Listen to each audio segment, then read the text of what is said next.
নমস্কার বন্ধুরা, মানসী কিচেনে সবাইকে স্বাগত। আর আমি আজকে কিন্তু এই হালকা হালকা শীতে কিন্তু আজকে একটি দুর্দান্ত রেসিপি বানাবো বন্ধুরা, বলতে পারেন একদমই ইউনিক রেসিপি। তো অনেকেই পোলাও খেয়েছেন, কিন্তু চালের পোলাও খেয়েছেন, গোবিন্দভোগ চালের। তো আজকে আমি ছোলার ডালের পোলাও বানাবো। তো বন্ধুরা, কিভাবে আমি ছোলার ডালের পোলাও বানাই আপনারা অবশ্যই পুরো ভিডিওটি দেখতে থাকুন। আর আমি আগে থেকেই কিন্তু এখানে দেখুন ছোলার ডাল ভিজিয়ে রেখেছিলাম, 2-3 বার কিন্তু আমি জল ফেরিয়ে ধুয়ে ভিজিয়ে রেখেছিলাম। দেখুন এখানে একটা মিক্সিং জার নিয়েছি, এতে আমি এখন গুঁড়িয়ে নেব। জল ঝরিয়ে কিন্তু গুঁড়িয়ে নিতে হবে, জল এতে আর দেওয়া যাবে না। দেখুন আমি একদমই নিয়ে নিয়েছি মিক্সিং জারে, কিন্তু আমি একটুও জল দেব না, বেটে নেব।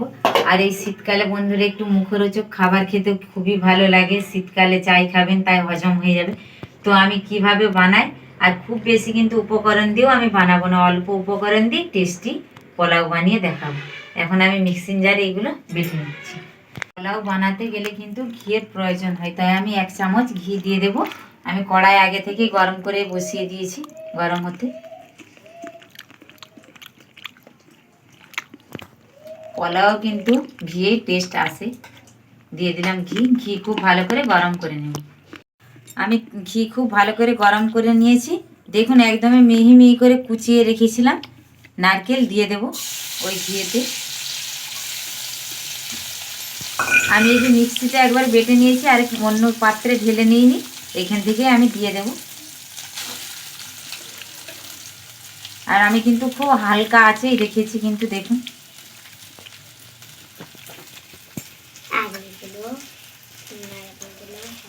আমি দিয়ে দিয়েছি সব। এবারে ভালো করে অনবরত নাড়তে থাকবো, আর ছোলার ডালগুলোকে ভেজে নেব, যাতে এর কাঁচা গন্ধটা না বেরিয়ে আসে। খুব ভালো করে ভেজে নেব। আর দেখুন আমি খুব ভালো করে একদম ঝরঝরা করে ভেজে নিয়েছি। আমি কিন্তু এই দুটি উপকরণ দিয়ে আমার বাড়িতে যা ছিল তাই দিয়েই বানাচ্ছি। আর আপনারা চাইলে কাজু, কিশমিশ, মটর, কাঁচা মটর দিতে পারেন, খেতে কিন্তু দুর্দান্ত লাগবে। আমি আজকে এইভাবে যা ছিল তাই দিয়ে বাড়িতে বানিয়ে দেখাচ্ছি, এটাও কিন্তু খেতে অসাধারণ লাগবে। আরও একদিন ভালো করে আপনাদের দেখাবো পোলাও বানিয়ে।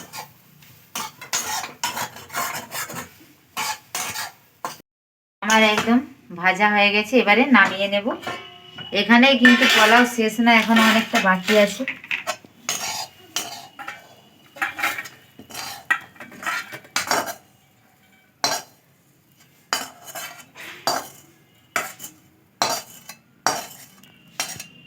দিয়ে দেব জল, দিয়ে দিচ্ছি চিনি,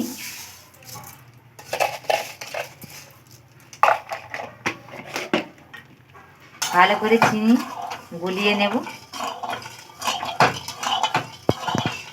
এবার রস ফুটে উঠেছে, আমি 2টা এলাচ নিয়েছি, দেখুন দিয়ে দেব মুখটা ফেড়ে। একটা তেজপাতা হাফ করে নিয়েছি, দিয়ে দেব।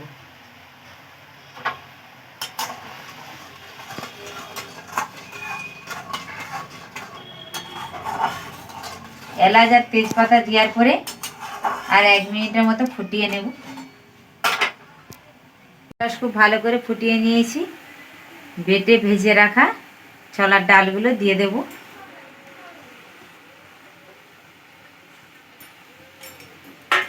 দিয়ে দিলাম। এবারে নেড়ে নেড়ে শুকনো করে নেব। এই সময় কিন্তু নাড়তে হবে, আর হাইটেই কিন্তু আঁচ রাখতে হবে। এভাবে নেড়ে নেড়ে একদমই শুকনো ঝরঝরা করে নেব। দেখুন বন্ধুরা একদম নেড়ে ঝরঝরা করে নিয়েছি, এবারে আঁচ বন্ধ করে দেব। আর দেখুন এই পোলাওটা বানাতে কিন্তু খুব বেশিক্ষণ কিন্তু সময় লাগে না, 1 মিনিটেই কিন্তু হয়ে যাবে, 1 নিমেষে। দেখুন কত সুন্দর হয়েছে।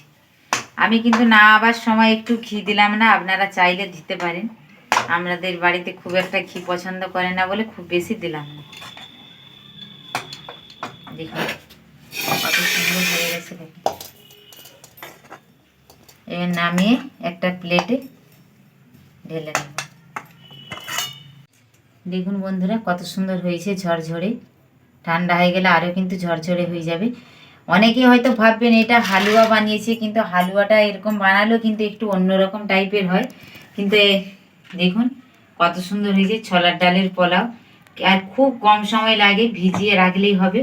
এরকম বাড়িতে অবশ্যই সপরিবারে মিলে বাড়িতে বানিয়ে খেয়ে দেখবেন, খেতে কিন্তু অসাধারণ স্বাদ লাগবে।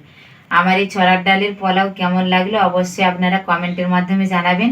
ভালো লাগলে লাইক করবেন। আপনারা ভালো থাকবেন, সুস্থ থাকবেন, সাবধানে থাকবেন। আবার দেখা হচ্ছে অন্য কোনো রেসিপি নিয়ে।